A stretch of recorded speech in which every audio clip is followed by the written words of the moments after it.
Attention in the social, ladies and gentlemen. He's 22 years old. He stands 172 centimeters tall, of each weighs 70.3 kilos. His professional record: 8 victories and only 1 defeat. Always coming ahead of time.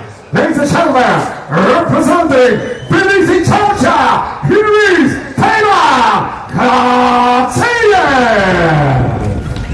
He was a young Krasnoglu, and he's opponent across the cage, fighting out of the red corner. Бойцу 22 года. Рост 175 сантиметров, вес 73 килограмма. Профессиональный рекорд 5 побед. Только одно поражение, все победы досрочно. Ladies and gentlemen, he's 22 years old, standing 175 centimeters tall, weighing at 70.3 kilos. His professional record: 5 victories, only 1 defeat, always coming ahead of time. Ladies and gentlemen, representing Ulu Kyrgyz from our Kyrgyzstan, here is Mikhail Tarsan Alpay! And your representative,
остановки боя 2 минуты 28 секунд первого раунда. Ladies and gentlemen, we have a time 2 minutes and 28 seconds of round number 1. Техническим нокаутом добивание победу одержал your winner by tactical knockout punches, Mikhail Tarsan Alpay!